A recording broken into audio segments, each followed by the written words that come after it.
Good day, everyone. I'll be sharing with you my insights and views about change management. Okay, we all know, no, cliche as they say, change is inevitable, change is constant.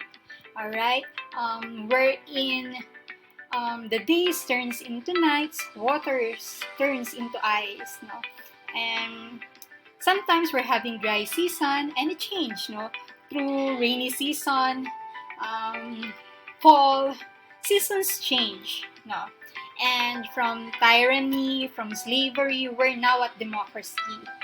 From traditional face-to-face classes, we're now doing online learning. From going out, enjoying the sun, the beach, we're now staying in. So change is present, change is part of our lives. Now, in the 8 Kotter's change model, there are 3 phases that were mentioned.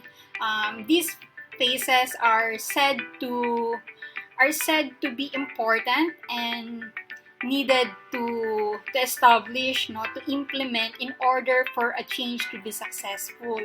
So number one is creating the climate for change. So there should be an urgency, form a coalition, create a vision for change.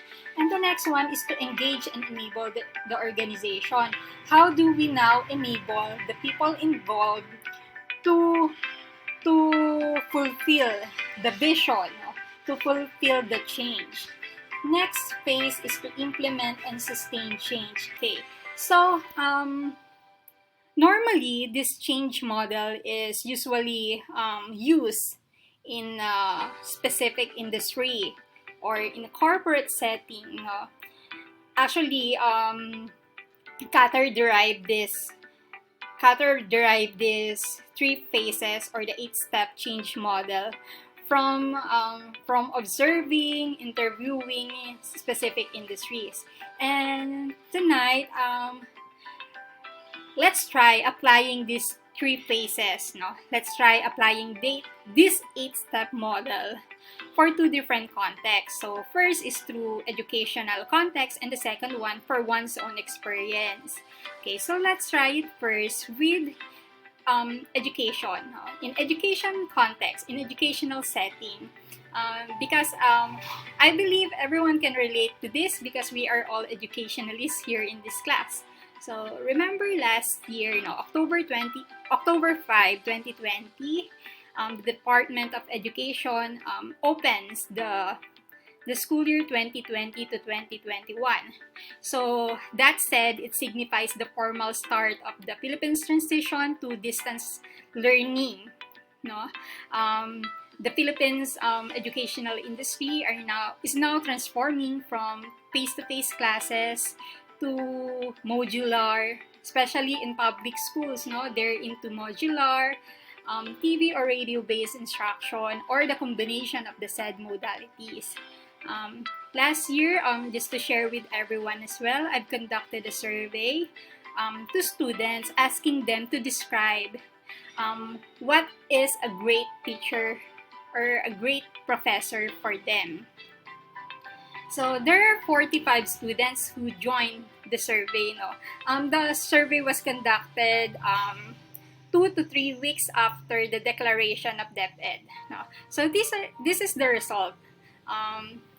To the 45 students, teachers should be knowledgeable, empathic, creative, funny, disciplinarian. No, they should be an effective communicator. They should be approachable, patient, just, no, and tech savvy.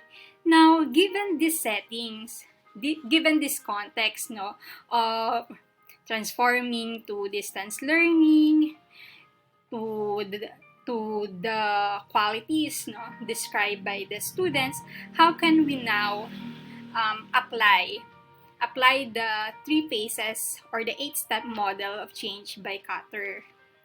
Right, so let's try to apply it. First is climate for change. I believe that there's an urgency, given the given our setup today, no, actually the setup today, no, which is we have now pandemic, really force everyone, really force the industry to pivot our ways of working. um, we're now um, we're now into the new normal as we call it,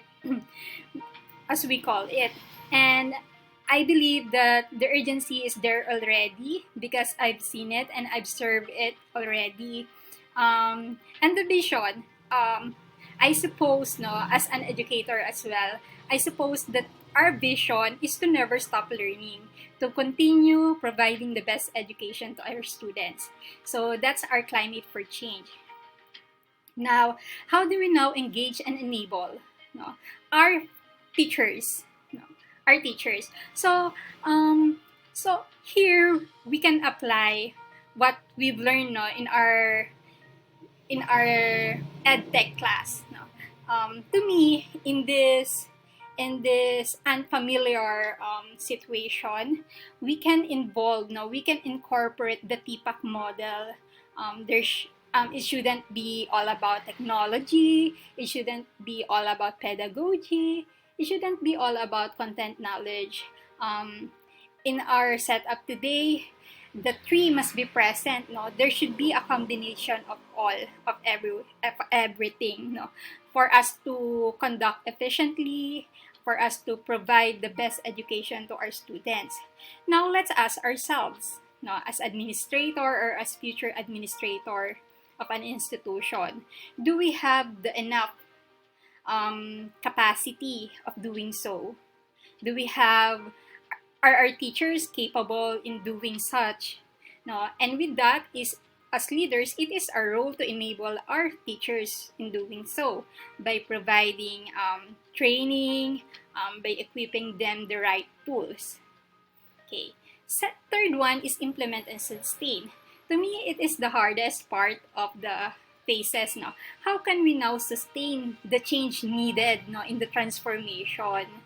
Um, there are a lot of things asked to teachers. No, um, many are dependent to teachers. Actually, based on my observation, teachers are doing all the extras. No, extra effort, extra patience to parents or to students, and as a leader, it is a role. No, it is the right time to provide them the right rewards given the extra efforts they are doing. No, it is the time to give them the rewards they deserve, and it is also just, no, to give them breaks somehow, because at the end of the day, we all still need to rest, right? And yeah, to me, to implement and sustain change, we also need to take a pause and give the necessary rewards and breaks to our teachers, no, to our stakeholders, for them to still get the motivation or get the best level of motivation that they can to perform the necessary change in the organization. Okay. Now that we tried applying the phases of change to educational context, let's now try it applying to one's own experience. No, um, we can try it by using the experience of you guys. No, so let me try my own experience. Okay, so this is just one part of my life. No, in my current setup now. So just to give you a context, no, in our organization we are going through a transformation as well. So it's very different from what I'm doing. So I've heard that I'll be pulling out from my own team and I'll be transferring to a new one. So my initial reaction is why, right? I think that's understandable, no? That reaction. It's always why need for change, right? So in order for me to understand everything, I tried applying this first phase. create urgency, create a vision. So the urgency is that I don't want to get stuck from what I used to. So I can't control the change needed in the organization. So so I instill to myself that I don't want to get stuck in a maze, no. Rather face the reality and move on. Okay. So next one is to engage and enable myself. How can I engage and enable myself given the change needed, no, in the organization?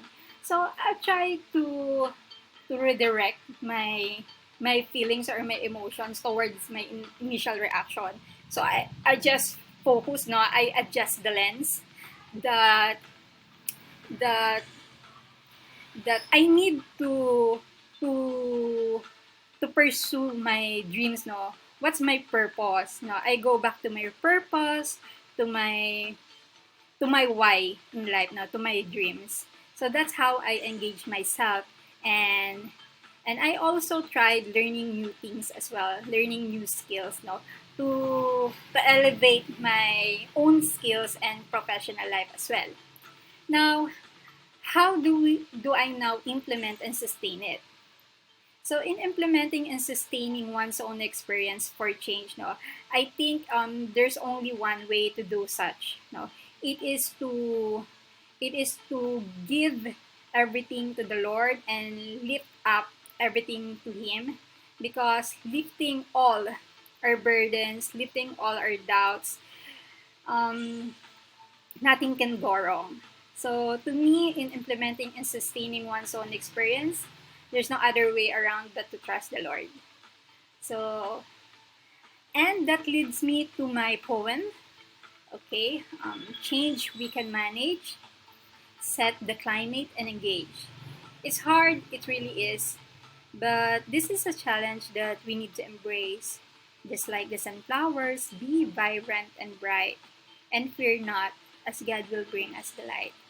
Right? Thanks everyone, and have a good day ahead.